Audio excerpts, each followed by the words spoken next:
farmer. And as usual, I'm not going to be alone on the program. I have very much with me in the studio, Adedigba Odulesi. Good afternoon. Yes, good afternoon, Taiwo. Nice having you here. I didn't see that coming. Where's the French? I was expecting the French. And good evening, or good afternoon still, Lagos. Yeah, good afternoon. How are you? I'm cool. Yeah, but the problem is, you finally got it. That's by default. I know. I saw that coming. All right, then. So this afternoon on the program, as usual, we're going to be focusing on something that interests you. And of course, our guests are very much with us in the studio. So this afternoon, it's a case of ladies and gentlemen. Absolutely. So I have with me Kaxim Adedigba. He's an extension officer at LSADA, and of course Mrs. Debola Ali also. Hello. Probably that was a typo, right? Yes, a typo. You know how these phones can be when you try to type something and then it corrects it to what to what it has in its own dictionary. So that's what I have here. Debola Alo is also with me in the studio. Also an extension officer at LSADA. Good afternoon and welcome to the program. Good afternoon. All right, it's good to have you on board.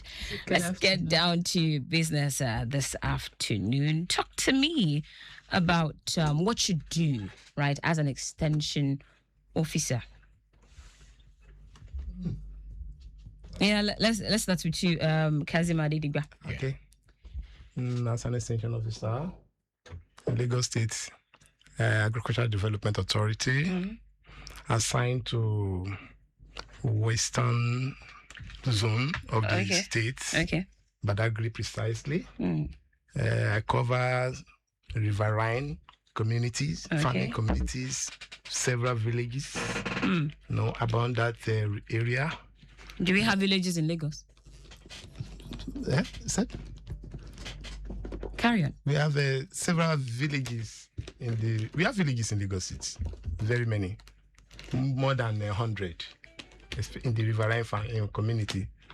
So I push a lot of technology to the farmer, teach them new things, train them, recruit them, how they can boost their productivity from time to time. In every enterprise of agriculture, ranging from crop, livestock, fishery. That's based on the training we've acquired from the Lagos State Ministry of Agric. We've been able to achieve this over time. We send this information, messages, technical messages to the farmer in this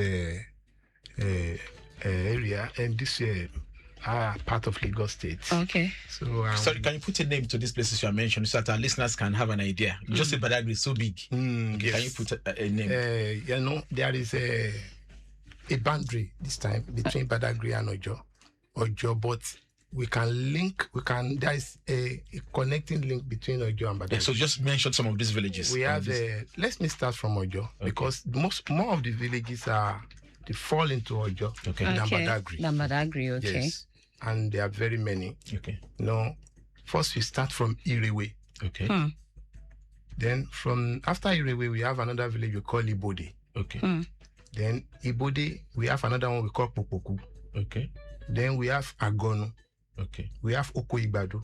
We have Olomometa. We have Igbo Ojanla. We have Igbo Oja Kekere. We have Tafi Hausa, Tafi Awori. We have Moba. Then we still have Okolondo. We have Irekun. We have Itogbesa. All these villages. We have so many. I can't even count. Then in the Sea Beach area, we still have another one. That one fall under Amu ward of local government.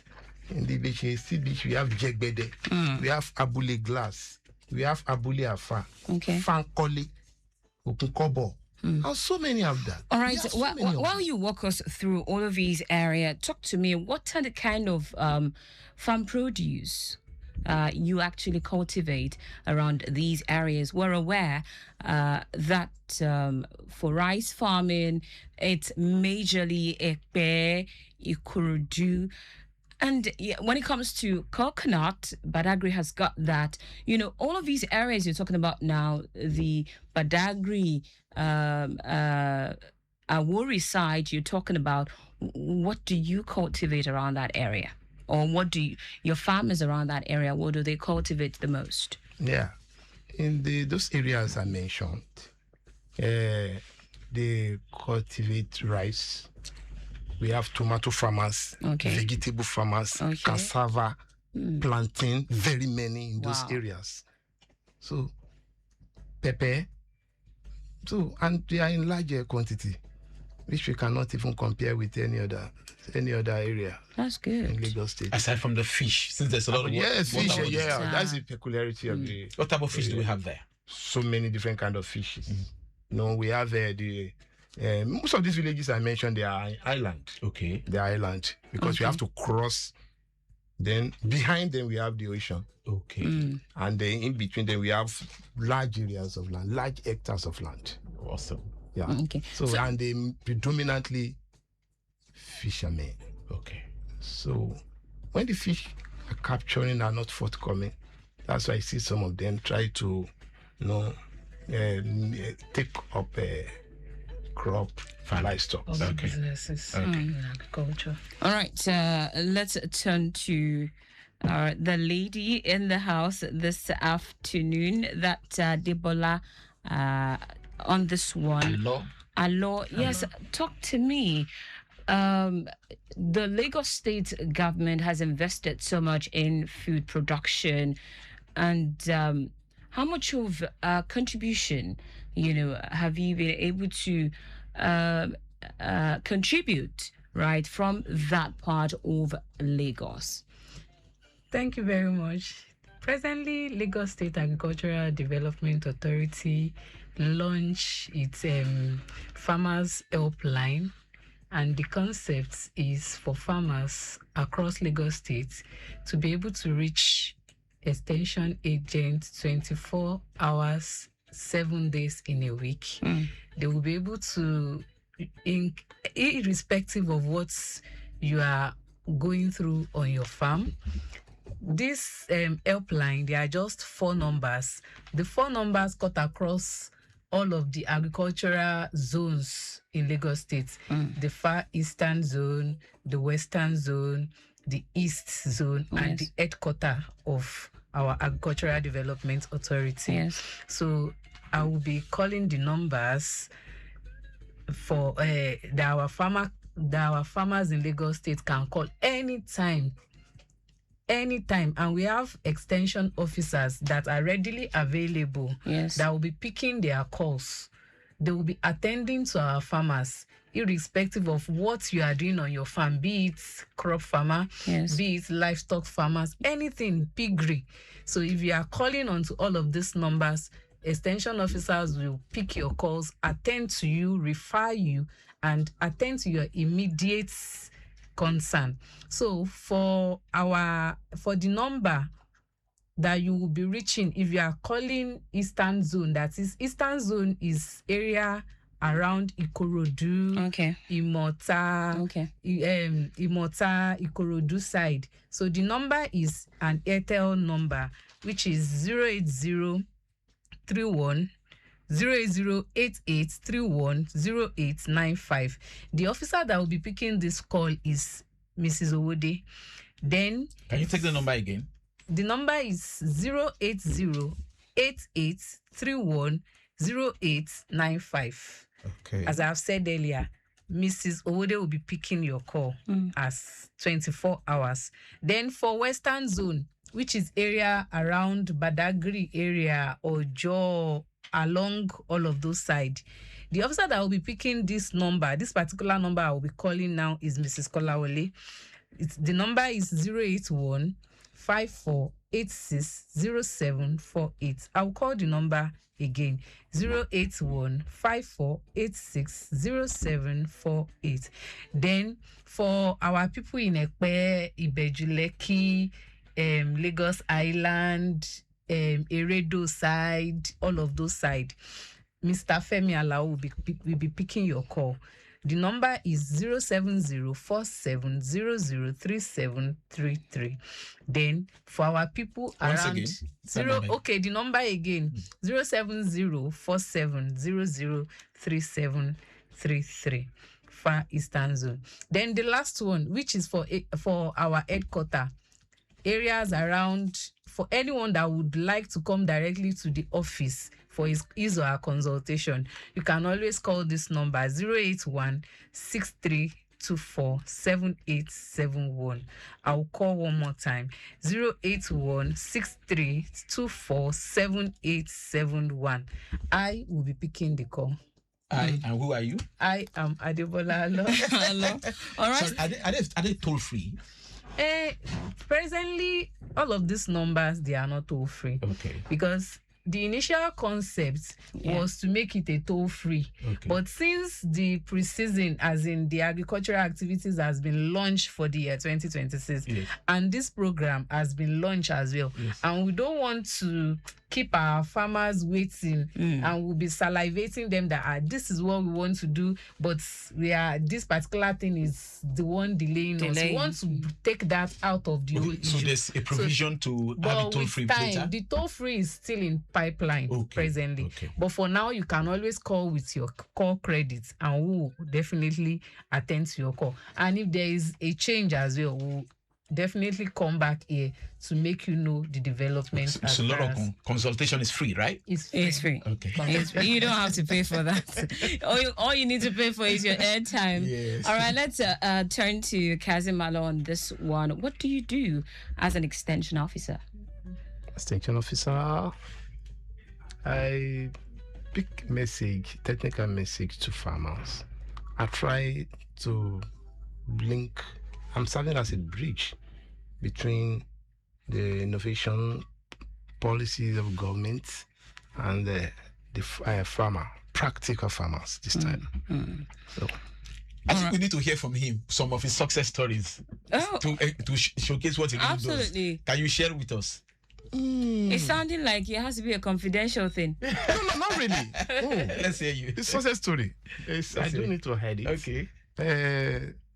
Over the years, even before the one that brought me to limelight was in 2024.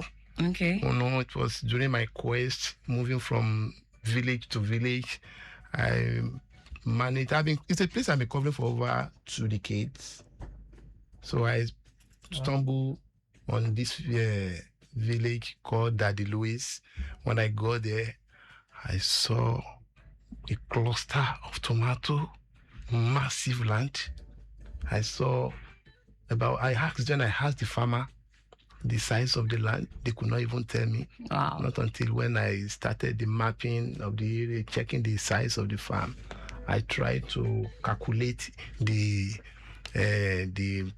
acreage, the output per acre. Okay. Wow.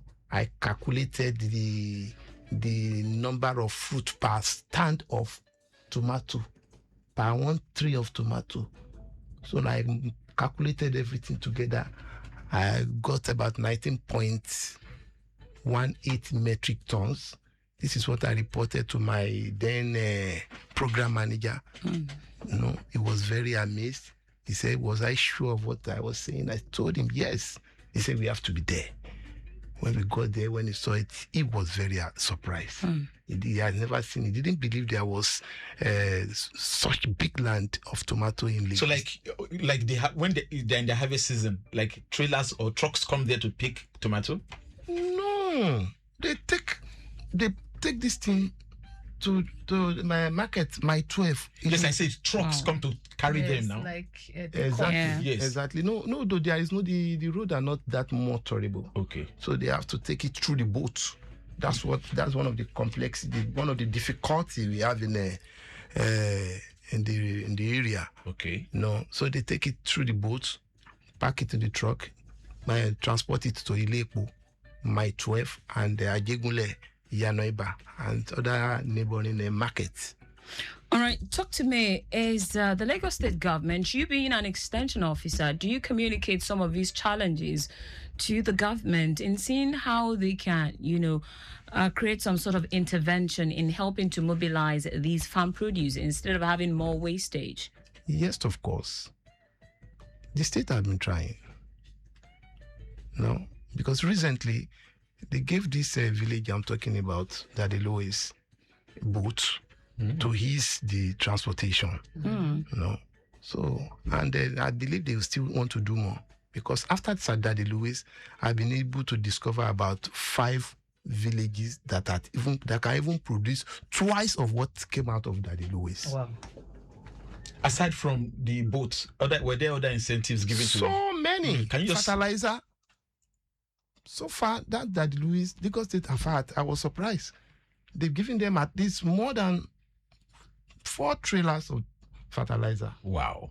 4 trailers. So how large is the land then? How large? No, in fact, the land is, I think the land is very large. We have about, maybe about 198 acres. Wow. 198 acres. That's huge. Yes. Quite massive. And because when they saw these impressive incentives by government, they have to extend to another village, Tokpo Island. In Tokpo Island, we have over 200 acres of land, virgin land. So that is how they... And this motivated other neighboring villages around them, like Tafi, Moba. That Tafi was also given fertilizer recently by Lagos State government and other incentives. So, all right, let me turn to you on this one, Debola. When you pick calls of farmers, what are the concerns, the problems they report the most? Recently, a farmer called me, was it not yesterday or day before yesterday, and her concern was just she needed the land for farming activities. That she stays in Ikorodu and she would like to get some acres of land for agricultural activities. Then my other colleagues too that has the same phone that they are also picking calls, they are concerned. Some will come up with we need inputs. Where can they get inputs? Where can they get inputs like fertilizer, herbicides and all of that? Some people's concern might even be some people will even report, how did they get seeds, varieties of seeds that will give them produce that will be huge.